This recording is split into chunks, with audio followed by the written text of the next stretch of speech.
Hello everyone and welcome to tonight's live stream. Sorry about the little faux pas just there, but these little technical issues happen. Tonight we're going to talk about what we've done in the week just past. Things been going wrong, not going wrong, but going around. Actually, some things have gone wrong here in the shed. We'll cover them a little bit later. And we'll also cover what's been happening in the shed over the last week since we went live. G'day to everyone. Just a quick hello. Thank you very much for being here and supporting me. We've had some new subscribers come on. One of the videos I uploaded recently is performing really well and really happy about that. Hopefully I can build on that.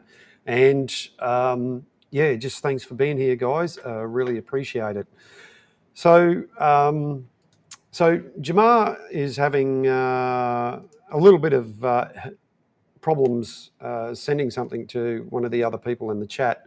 So we've got Peter and myself trying to help him out. Jamar, yeah, if you could find Peter or myself on Facebook or whatever, or one of the other guys, they may be able to help you out. And also, if you still have trouble, I'll try and help you out after the live stream, mate. So that'll be too easy. Right, moving right along. Number two, righto. Okay, let's bugger it. Let's get into it. We got a bit going on coming up this week. This Sunday is the first steaming day of the club with our steamroller and so on. The one you saw in the live stream starting soon. That steamroller. We've done a bit of maintenance over the Christmas break, thanks to Mark, the other gentleman who helps me look after Marion. We work well as a team. And I just got a notification from Mum that Dad is watching on the computer because Mum's watching the tennis. So thanks for tuning in. G'day, Dad. And thanks for being here. Whoever else, if I've missed you, I'm sorry. I haven't forgotten about you. I just appreciate you being here. Right, and Emma's here. Now, those of you know, Emma owns a steamroller as well, and Emma and I have helped each other out with bits and pieces. And Emma does a live stream on a Wednesday night. Actually, she does Tuesday night CAD, Wednesday night her show, and on the CAD drawing, on the CAD show on the Tuesday night, Emma drew up a part for me and is in the process of printing that out so that she can bring it up to the Trades Guild and get it cast this weekend. And the Trades Guild is a great place to get things cast. They do casting, they do woodwork. Great bunch of guys and girls there. Fantastic community group, and it's a good way of learning bits and pieces from other people, and essentially almost a trade that's disappeared in terms of pouring, making a mould, putting it in a sand mould, and then casting an item out of it, whether it be, something like this or a case like that, or even, you could even cast a bottle if you had to. So I'll just take a drink and go cheers. Now, no drinking game tonight, unfortunately, unless you want to say, when I say you take a swig of whatever you like. But anyway, we might do that on another one. Moving right along. We've got the mobile camera set up, and I'll just throw that in the gimbal and we'll go for a bit of a walk around, because you may be able to see it in the background there. We've got a bit going. We've had a bit going on. Mrs. Shed Talk and myself, we've been working on my nana's, my grandmother's old sewing table, and that's we've just recently completed that tonight, and it's in place. It's got the sewing machine on it. I've got a photo which I tell you what, it's probably just going to be easier if I bring it up on screen and show you it in place with the the magic of the mobile camera, and hopefully that's going to turn out. There we go. That's probably a bit bigger. Let's see how that looks. Oh, you can't see that because some plonker's on holding the camera in front of the screen. How silly is that? You don't want to see this same bloke you already see over and over again. Anyway, right. So there it is there again. I don't know how old the sewing table is. So the chair and the table came together. It has taken us a long time to get it. Of course, you can't see this. Don't worry. Hey, yeah, righto. Don't worry about me. Come on. Look, I'm not playing some sort of game. I'm just not with it tonight. But here we go. Look, see, there we go. Now we can see things. Come on, get your act together, Mark. Oh, I tell you what, this is a professional live stream. Yeah, I know. There we go. We got pictures now. You got pictures? Hopefully you got pictures. You should see pictures now.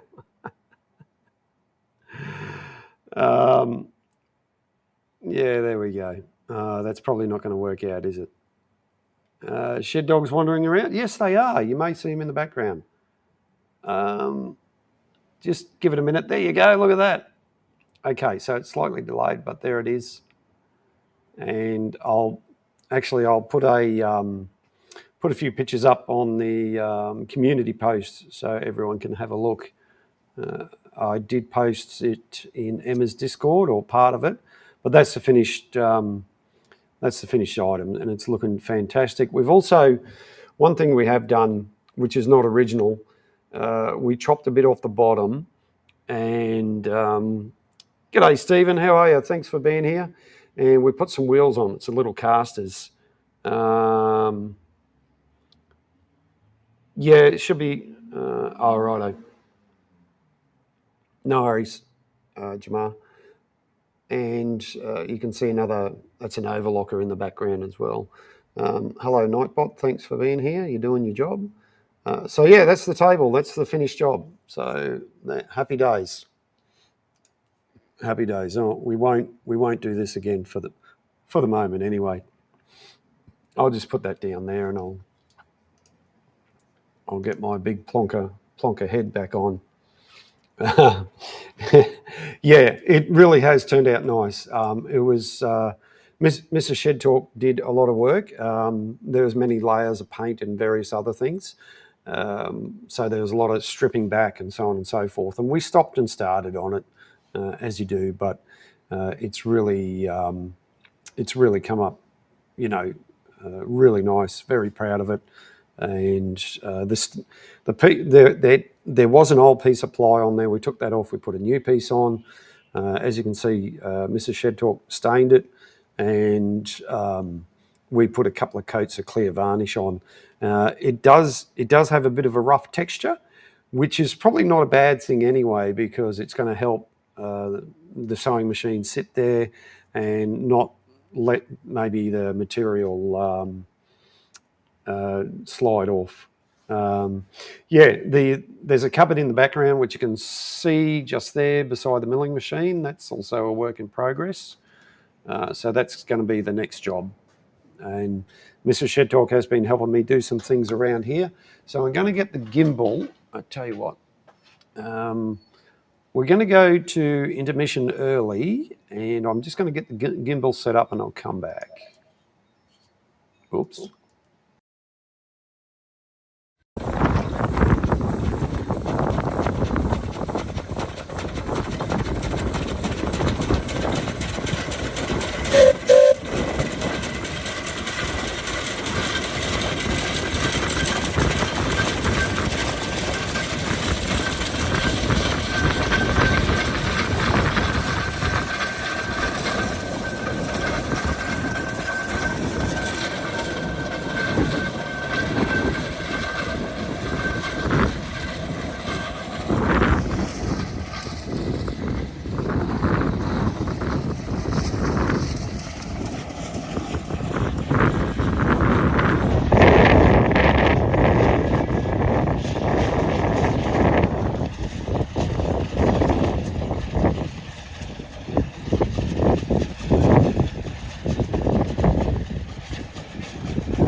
Hey, we're back.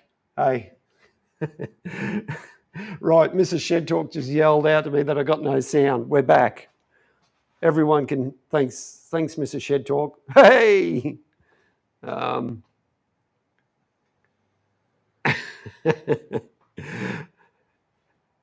Thanks, G. Thanks, everyone, for letting me know. But I'm glad that you got the shed dog. Come here. Hey, how about we do a nose bob? Nose bob? You want to do a nose bob? Come on, nose bob, nose bob. Hey, nose bob. Oh, look at that! Look at that nose. Yes, go. Hey, I was all excited. Where's the other one? What are you doing? You eating grass again? No, what the hell are you eating? Hey, leave it. That's somebody's bloody poo. You leave it. Come on. No. What are you eating? Jesus. You know you're not supposed to eat stuff off the ground. And if it's somebody else's poo, terrible. Right, sorry, folks. Right, cupboard. That's the next project. Okay. Righto, what have we been doing in the shed? Come on, leave it. Go have a drink of bloody water, you silly old girl. What's wrong with you? You get fed well, you get treats. Hang on, I've got to give this dog a talking to. Fed well, treats, I don't know. Anyway, let's get back to it. Right, this is the corner, the electrical corner. This is where all the main power comes in, everything. So what we've done is we've had these boards left over from my wife's, from when we built the shed for Mrs. Shed Talk. These were put in by the carpenter, who we called Dr. No. And Dr. No, whenever we said something or wanted something, we would say, this is what we want. He said, no, you can't do it. And he went ahead and done some crazy things and blew the budget out and all that sort of stuff. So we've reused these. We've had these sitting in the shed for a while. We've reused them and they're now up here. And I did have this set up before, but with the help of Mrs. Shed Talk, we've put this rack back up and all the slings are up. And they're all colour-coded. So the purple ones are 1 tonne, 1 tonne, 1 metre. This was odd liar. This is about 1.5 metre. Then you got 1 tonne, 2 metres, or 2 metres and 3 metres. And then the green ones, we go to 2 tonne. Now this is a knee pad. So you put that on the ground like so. Righto, it's on the ground and then you kneel on it so you don't hurt your knees.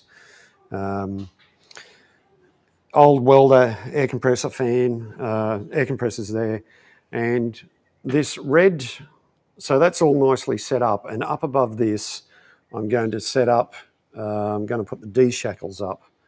Now, just let me, I can't even do that. Or don't do that. And we've lost our feed. Righto, sorry, we're back again. Sorry for the interruption. So up above there, I'm going to put all the D shackles or the bow shackles, as depending on what they are, D or bow, depending on, here's an example, bow shackle, okay? Looks like a bow. And they're going to hang up there according to their load rating, okay? So this one, 3.2. 3.2 is its maximum load rating, safe working load. So everything will be, oh, hello. Now the gimbal wants to focus on me. And no matter what I do, righto, let's turn this thing around. It's going to have a hissy fit. And so anyway, the other thing we've done, if you look up above the light, you might see a red airline. And I've run that across there, zip tied it in place. Now, I've been thinking about this for a long time. I've had this spare airline and it drops down here, and that way it then, here's the end of it. This is highly professional, I told you. So here's the end of it, like so, and what it does is allow me to connect up the little air duster, especially when I'm doing something on the lathe, right? As in, you know, I can go like that, and I just need to set it up somehow so that it hooks up there easily. Right, I'm just going to put this down again. So we're slowly but surely getting better. I hope you guys are sorting everything out. The other little problem I've had for a while, the digital readout has not been working properly for me. It's been a bit of a, sorry about that. It's been a bit of a pain, to tell you the truth. And let's get a close-up shot. It turns on, spider's webs all over it. And whenever you move it backwards, forwards, nothing happens. You know, whether you move the carriage, it just doesn't really change. And what I found with the one on the cross slide, this one here, all the plastic lining that keeps the crap out has deteriorated. And I think that may be not letting it work properly. But I took it off. Righto, hang on. This gimbal's going wild. Come on. Don't you? Righto, let me tame this beast. These gimbals are great until they make up their own mind and start doing their own thing. So what I did, I ended up taking it off because I was having problems. I was trying to machine this piece of steel, which is going to be a drawbar pin for the steamroller down at Old Petrie Town. Yeah, sorry for the shakiness there. And whenever I run the lathe in the normal way, and that is going this way, let's show you. Right, whenever I run it like that and try and machine, I get this really bad, I get this really bad vibration. And the way I've overcome it before is running the machine in reverse. And that's what I'm doing here now. However, the problem I'm facing is, well, I need to put a different boring bar on, otherwise I'll be running into the tailstock. So when I run the machine in reverse, and just bear with me again. I don't know why this thing's going the way it is, but it is. Oh, God, I shouldn't touch this thing. Right. So when I run the machine in reverse like I do now, I can machine and we don't get any of the vibration. Here's an example. Right, engage the feed.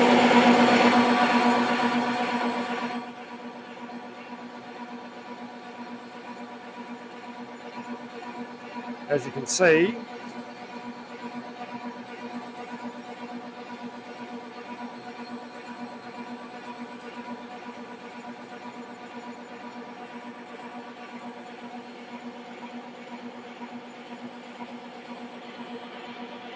anyway, you get the idea.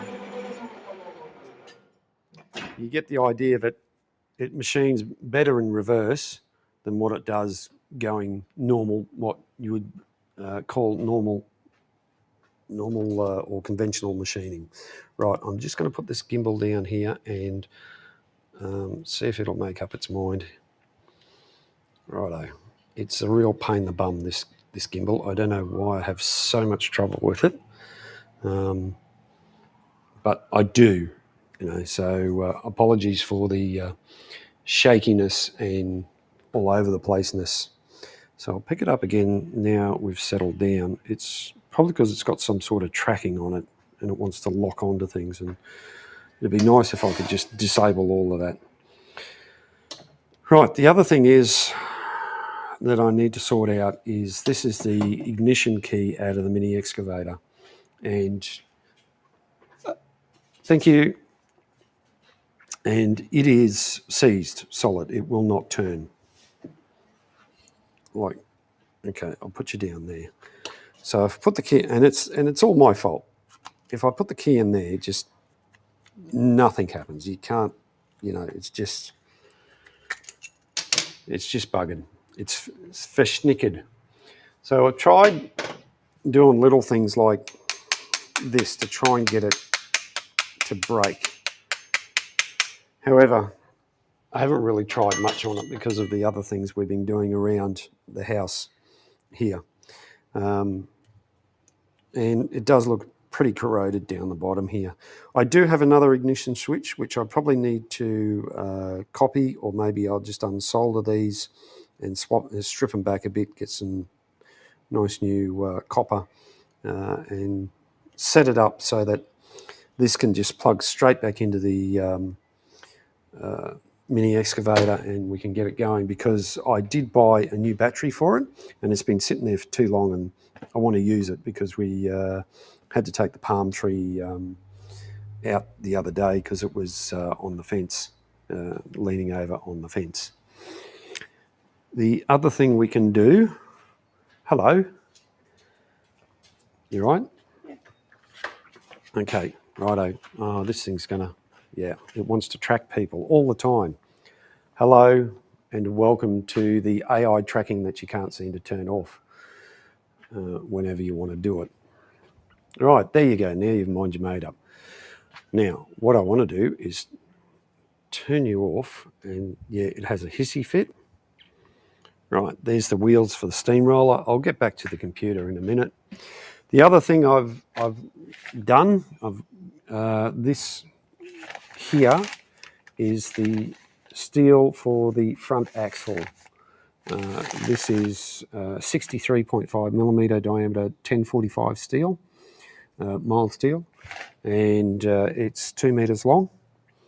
Costs about $250, and that's going to be the new axle that'll go on the roller. And we'll show you the old one, which is over here. We'll go past the forklift and around all the McGoverns and other bits and pieces. A real cook's tour. Right, here's the old axle right there. And as you can see, it's well worn in different places and bits and pieces. And this is one of the bearings out of the front axle, and it's worn too. So if we put that over there like that, you can see it's flopping around. It shouldn't be like that. That's just too much. There's got to be clearance, but that's just way too much. So slowly but surely things are happening, and it's just a matter of time. We're waiting on we're still working on the boiler, and we're waiting on the welder to come back. I've got to give him a call and say, where are you? Here I am. Zakau, g'day, how are you? Right, so I'm back in front of the computer now, and I've given you the cook's tour. I'm just going to go on the big screen here, and that gimbal has got a mind of its own. It really has. And I'll plug the phone in and let the phone charge. So that's about what we've been up to here in the shed in terms of, doing things around home. Obviously, most of you guys know I work a full-time job, and that takes a lot of time. I'm on the road every day. It gets a bit monotonous and a bit crazy sometimes, especially with the distances and the amount of jobs I'm going to that I've got to cover. It just doesn't slow up, it's just go, and it's a little bit draining. But anyway, we get through, that's for sure. As for future things, hope Jamar, Peter, and the other guys were able to help you out sending that stuff to Cody and that. Hopefully that's been resolved. Sometimes the simple things in life are not always the simple things in life. But anyway, cheers, everyone. And a big thank you to Mrs. Shed Talk for helping out with the shed dogs. I don't know why the old girl is going and eating stuff like somebody else's dog poo. It seemed dried up, so I did. Yeah, it's just crazy. But on the steam engine front, let's go over to. Oh, hang on. Let's turn that off. Don't want to see that plonker on screen anymore. We've got the chat going. We've got the. Oh, we got that browser. Which browser is this one? Nope, nothing. Let's get rid of that.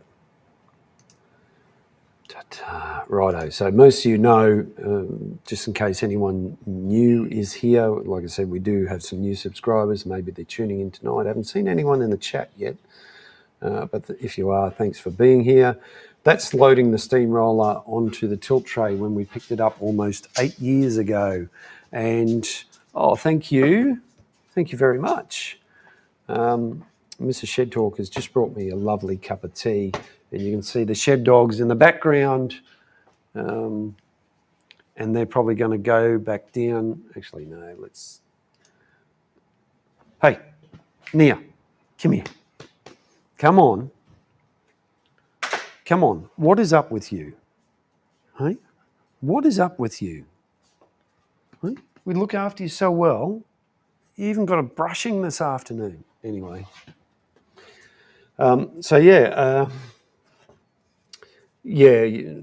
Actually, Peter, you're right. I'm finding that the case, and I'm going to sip on a cup of tea now. Oh, it's Yorkshire tea. There you go. Yes, it did.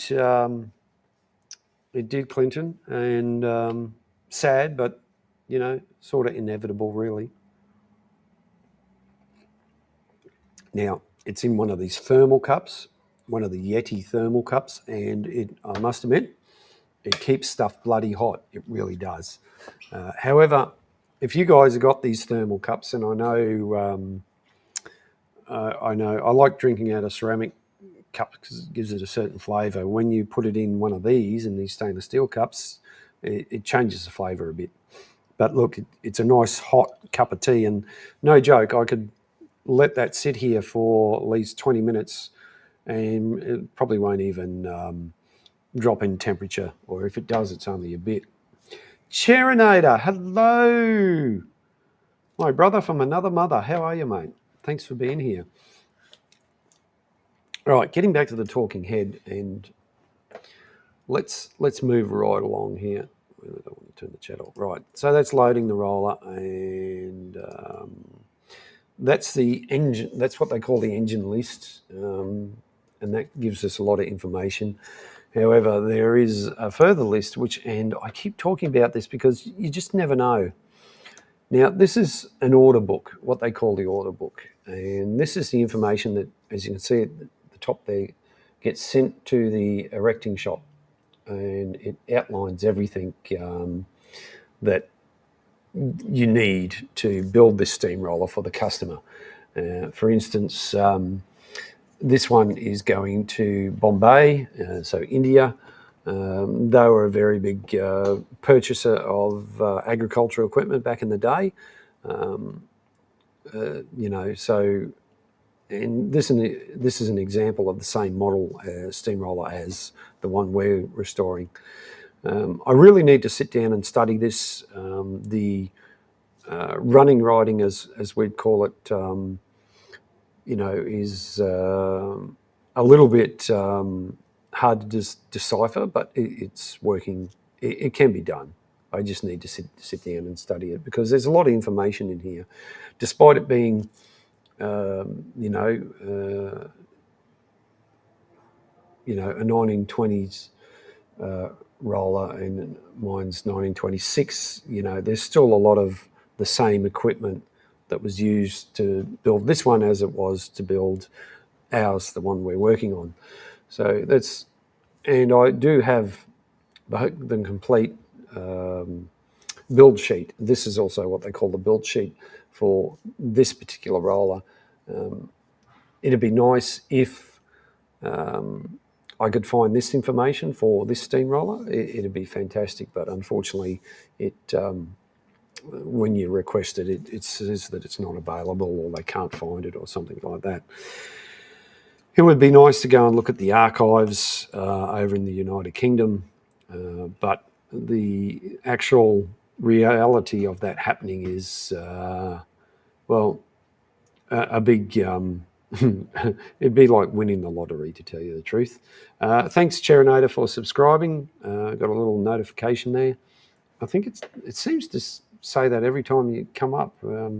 I think you've been a subscriber, as in you're a member now for quite a few months, same as people like G and quite a few others in the chat here. So I do very much appreciate it. And thank you for your ongoing support. Right. So the lathe is working out, and I probably won't get that. Oh, actually, I've still got a bit of time before we actually need that pin. It'd be nice to have it, and I do have a drawing of it, but it's not worth bringing up right now or showing because it's just too hard. And I need to get a bit more organised with the live streams, and I keep saying that, but I never do. So this is a flyer or an advertisement that John Fowler and company would put out to potential customers.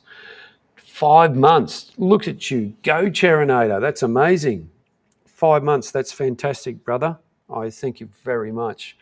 I know some of you other guys have been members too, so I really, really appreciate it. And you get to use some emojis and that. If you become a member, it's only $1.49 a month. Yeah, I really do appreciate it. John Fowler and company, they were known for making cultivating machinery, and as you know, the time went on and things developed. They went into making road steam, steam trucks, and the interesting thing is that a lot of this stuff, what you see today, the modern day earth moving equipment, all came from this type of machinery. The principle, thanks, G. I wouldn't say that, but I do appreciate the sentiment.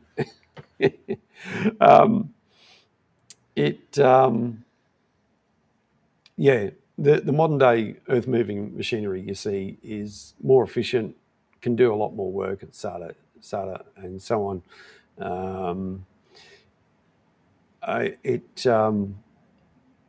But the technology really hasn't changed much.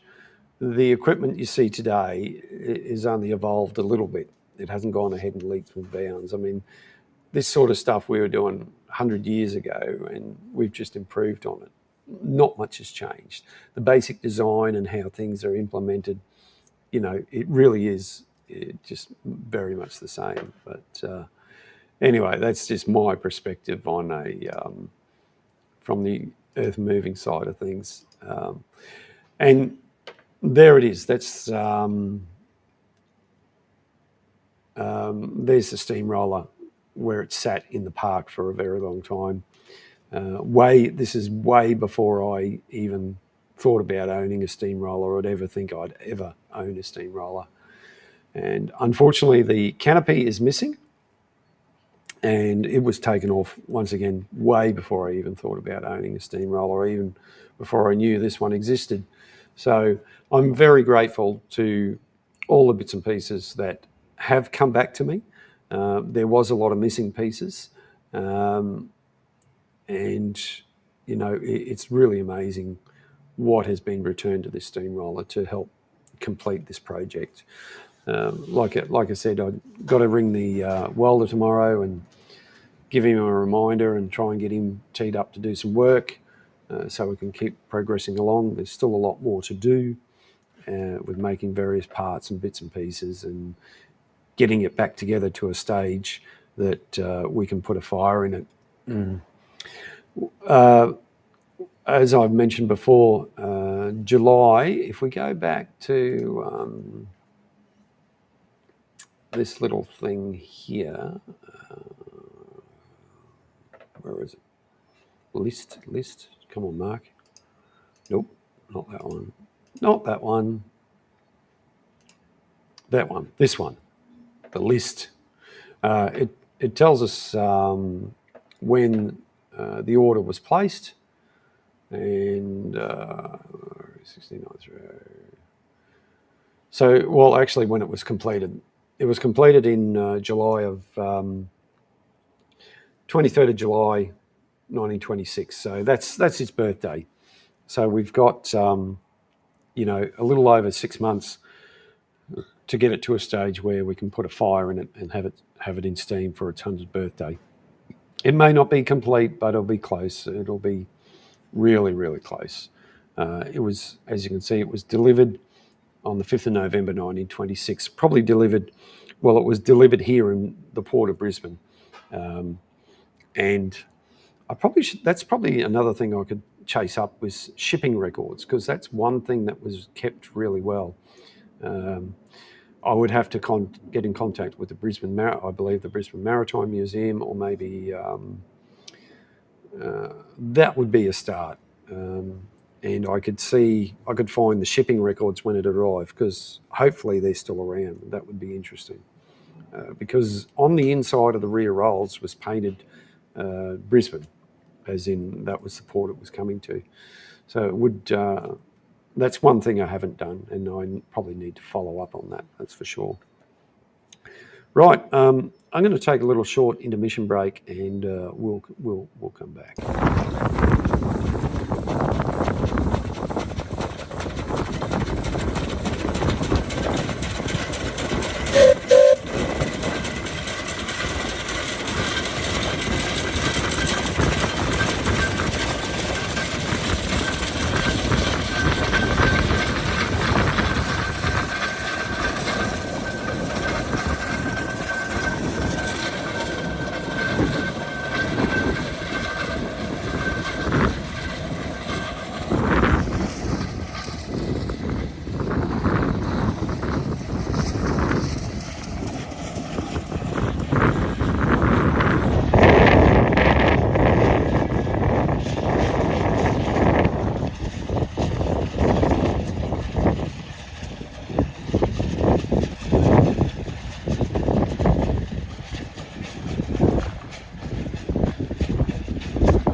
Good, you made it.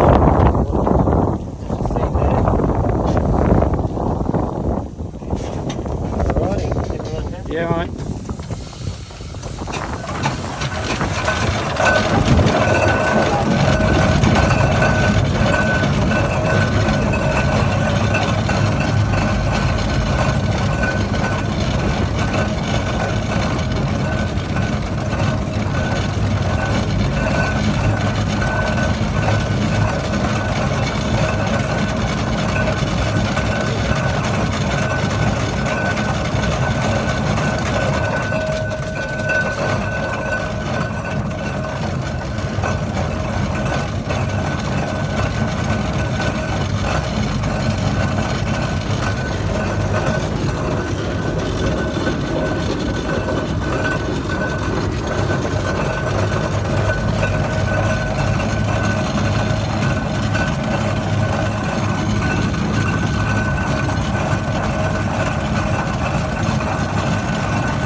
Righto, we're back from our little intermission. I had to run down and grab a bit of cake and bickies to have with a cup of tea.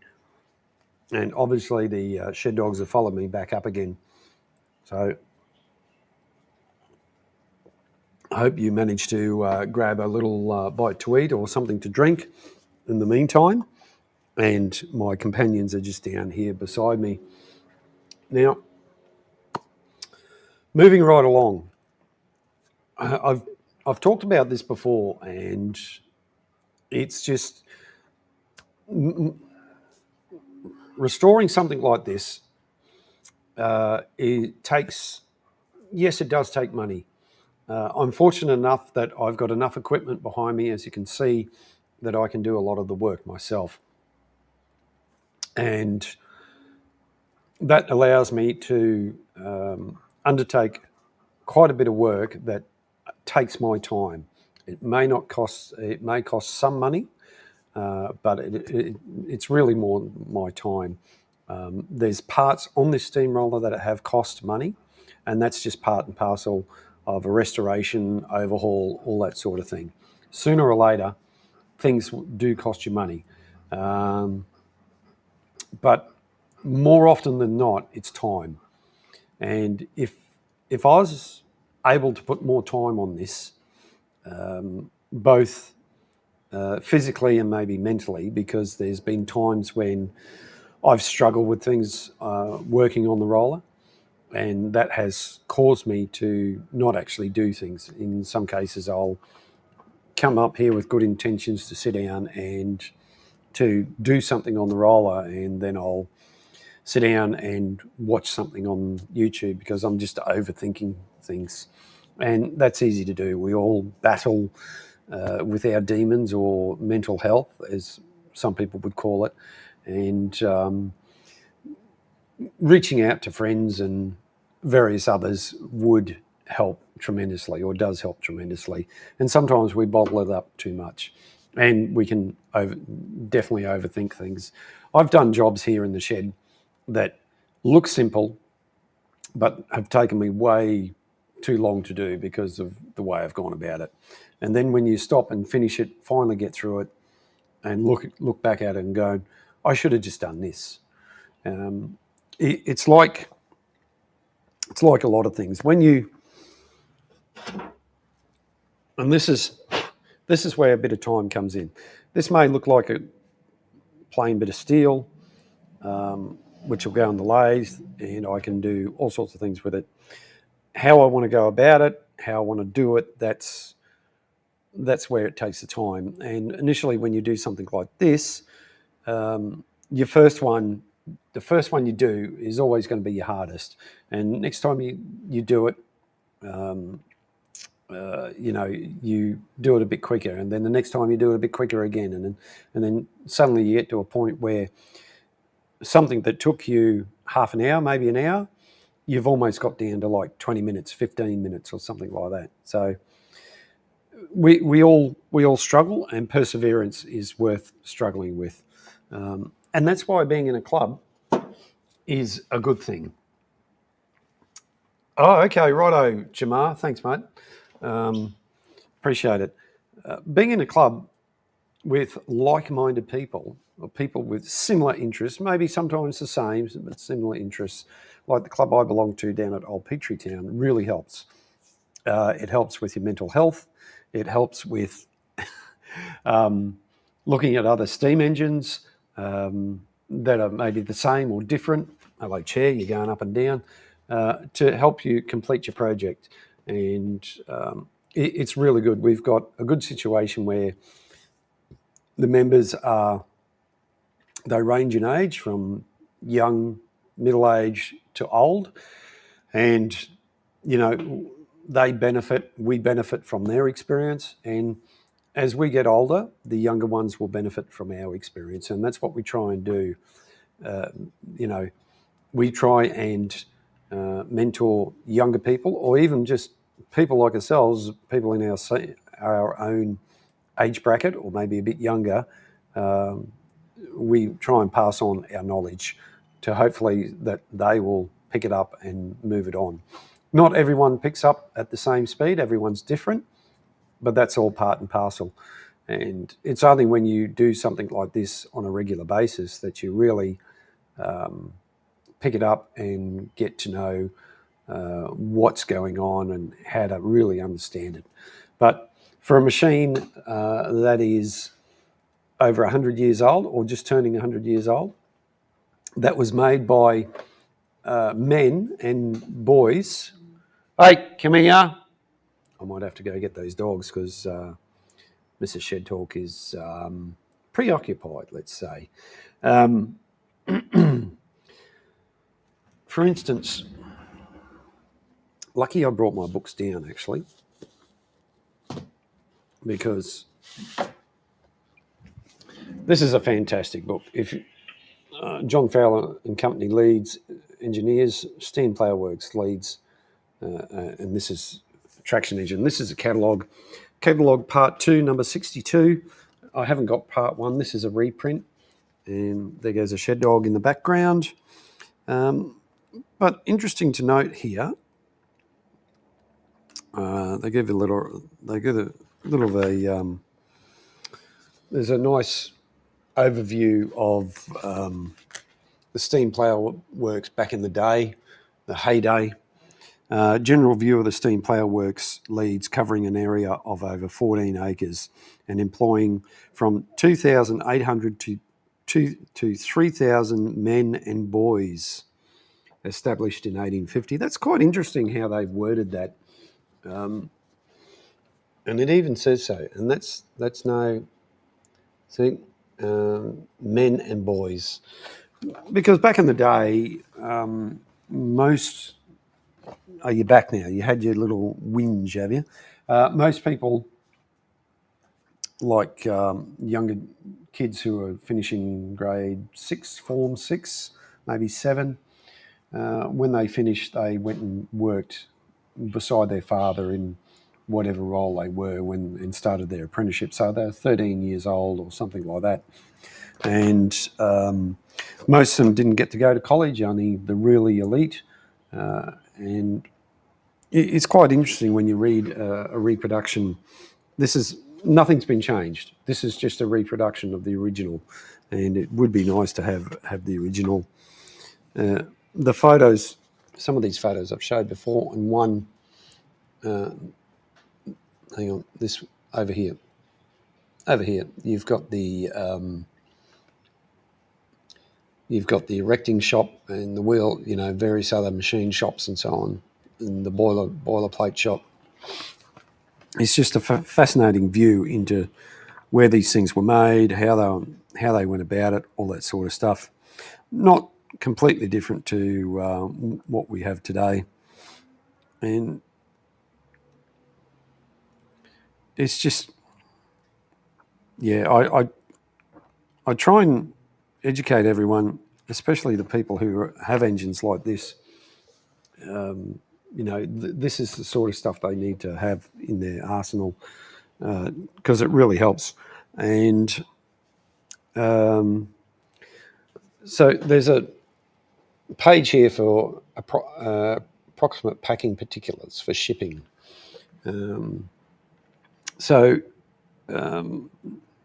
Road, there's traction engine, road locomotive, traction wagons, but I don't think there's one for. Might be one for rollers. No, there's not.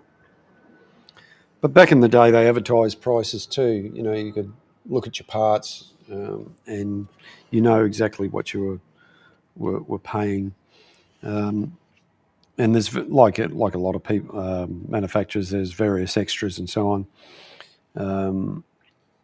So all up, I think. I think you're paying about anywhere from £1,145 to £1,673 for an engine.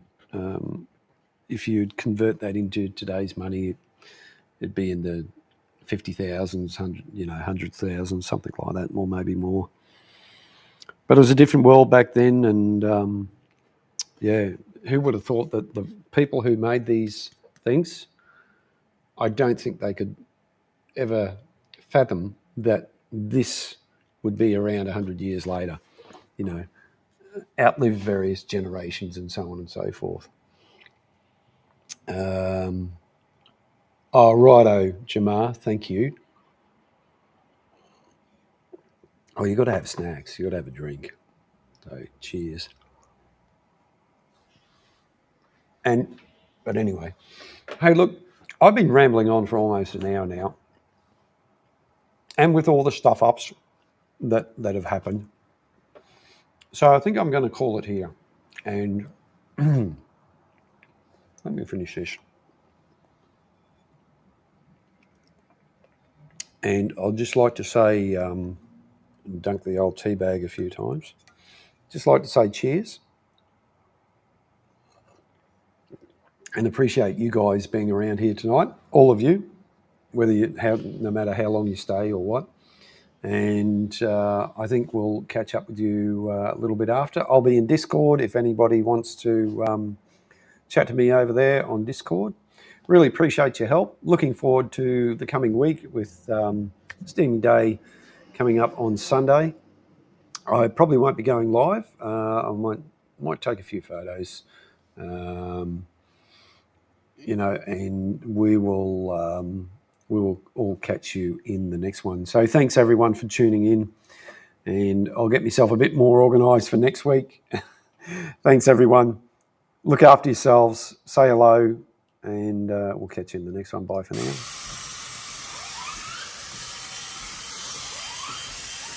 Whistle.